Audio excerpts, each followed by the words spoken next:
Hey YouTube, Ricky Robert here, and today I'll be going over the top methods to solve the 3x3. There are two methods out there. The first is CFOP, which stands for cross, F2L, OLL, and PLL.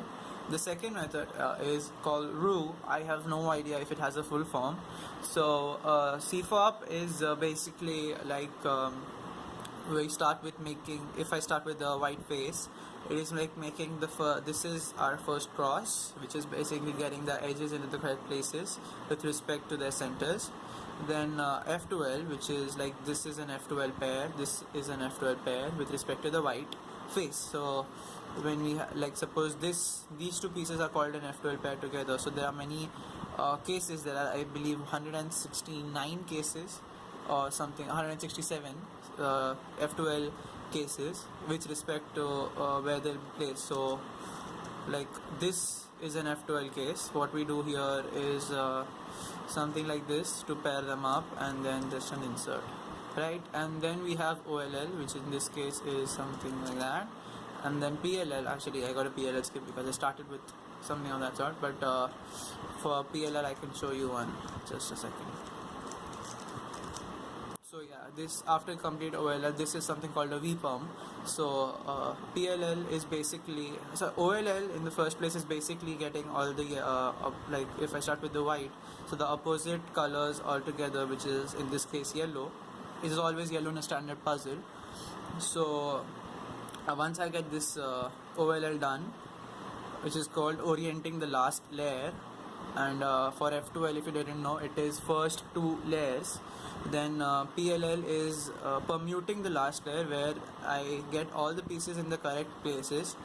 So like in this case, it is this algorithm is you use there are 28 different cases, so you use a different algorithm for each one of them to get them in the correct place.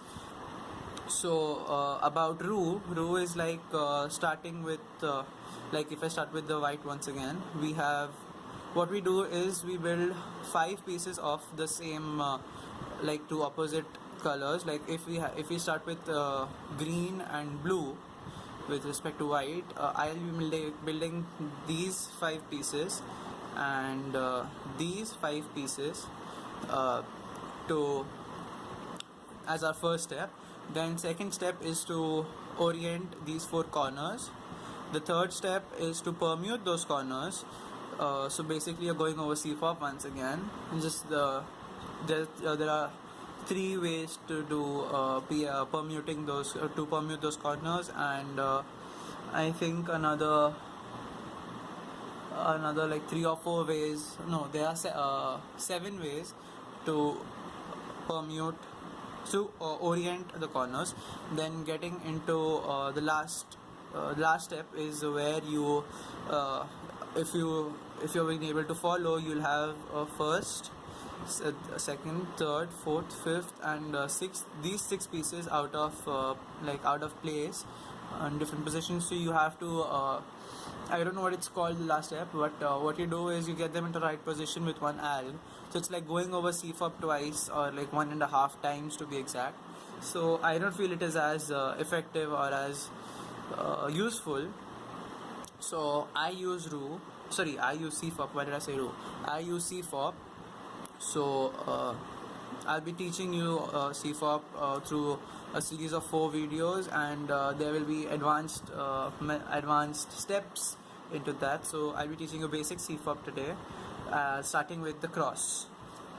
Follow the following scramble that I'll be putting up here on top to understand this method, and so that you can keep up. Basically, you can use your own scrambles if you want.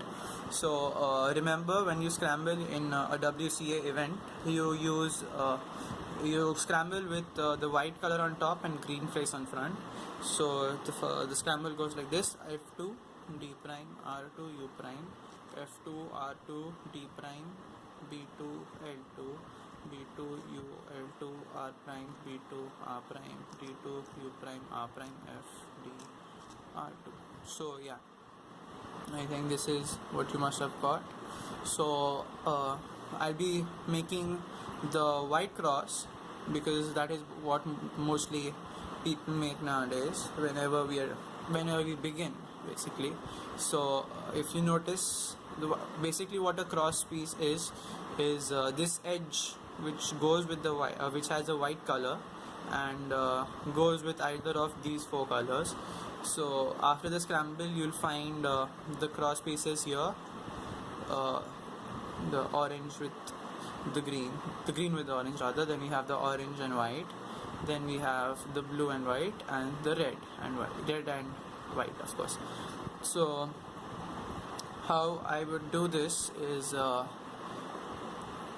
start with, what you do is it is not necessary, if you know the beginner's method, how you do this is you align all those edges with the white face onto the yellow face, and then you match the center, and then you do a U2 or R2 move, or F2 move, or L2 move to get it into the white face. In this case, what we'll do is, instead of doing the beginner's method, of course we are not going to use that. What we'll do is we'll insert the white pieces relatively correct with each other. Like if I'm starting out, I know that blue is opposite to green, so how I could do, like a basic way of doing this is like I'll do a D move and then do a blue, then put the blue in the correct place. So that is kind of inefficient in this case. So how I'll start is with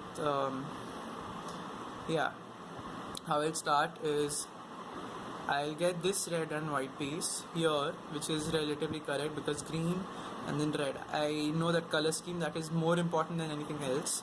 So like that, like if I keep, normally in the beginner's method you keep the white, yellow, like you build the white on the top face.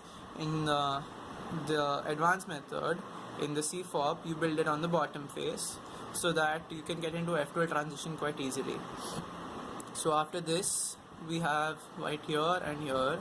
So there are not many ways of doing this. So what I will do is, that's two moves, and it is like better if you finish your cross in just 5 or 6 moves max. So there goes 3, which is an R move to bring the blue correct, and I'll be doing a D move to align the red and the green. That's 4 moves. Now I think I'll end up doing 7 moves this time. So 5 will be my front move, 6 will be this move, and then 7 will be a R2. So in this case, sorry, L2. In this case, what I ended up doing is preserving this F2L pair. F2L, of course, I'll be telling you what it is. So like if I want to solve this further, I can just go on inserting this, and I've already noticed which one important part of CFOP is look ahead. So in this case, I can already see that this is our white edge, white, orange and blue edge, and we already have this in here. So if I go into F2L, this is how I'll be doing that case. So we already have 2 of the back slots. No, we have this one and this one done, so that's opposite. So I'll be going over F2L, of course. If you want to see me solve this case and this case any further, just watch. Otherwise you can just skip to the timestamp to get to the next. See, here is our next scramble, and remember, green on the front and white on the top. So it goes R2, F2. You can just read it along.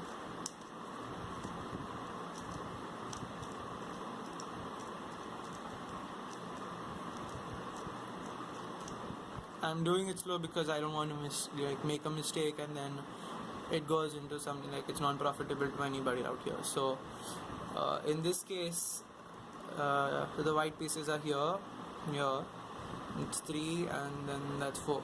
So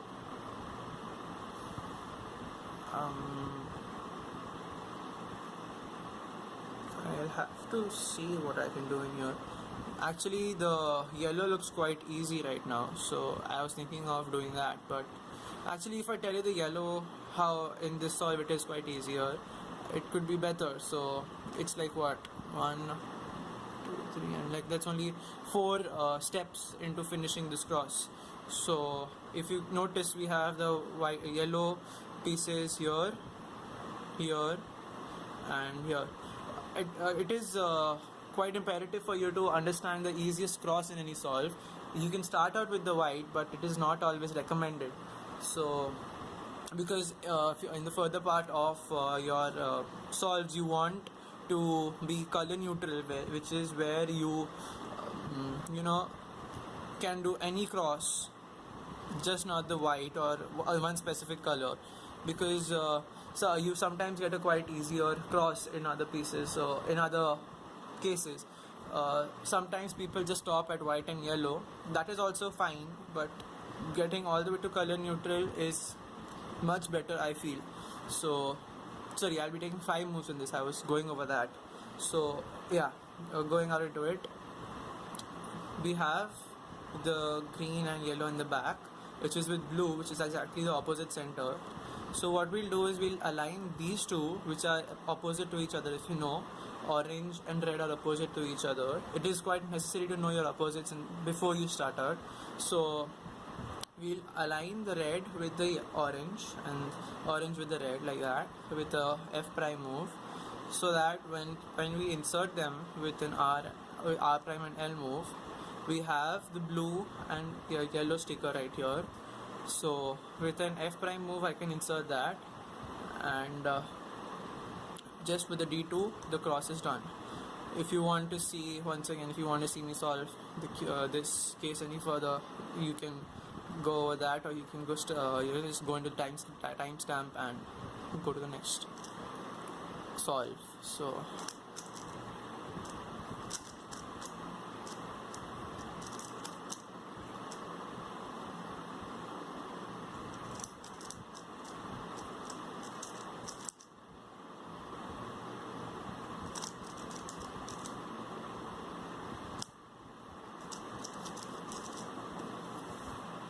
if you saw that solve, it was quite inefficient because I was quite slow. Looking through the camera is a bit difficult, and I'm just a sub 20 right now. It's going to take me some time to be much more faster at look ahead.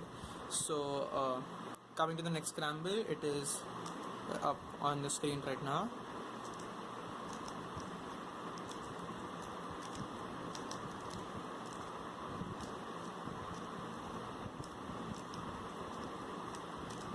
I hope you know the notations which are required for solving a cube. Like I have been doing R prime all the while, and I hope you are not just staring at me for eternity, something of that sort. So in this case, I just noticed the green, which is quite easy, but I'll still be going over either the yellow or the white one. So we have oh, this is quite easy actually. So we have the green and white here, the blue and white here, orange and white here, and red and white here. So if you can get into it, we can do a B2 move to insert the green and white there. Then this time I don't need to actually solve them relatively correct to each other.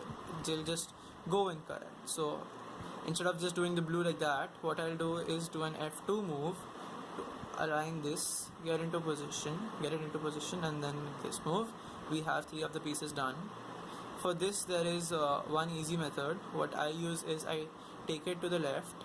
There are 2 cases in this one, which is one with an F2, which you've already seen. Like if we have here, we have it here. Just an F2 is ample enough to get it inserted. In this case, what I like to do is do a U or U prime move. Since I'm a righty, not necessarily just because I'm a righty, that's how it is. I feel comfortable with this one. I do a L wide move, insert it like that, and that's it. So we have the cross done already. Skip to the timestamp if you don't want to see me solve this one anymore. So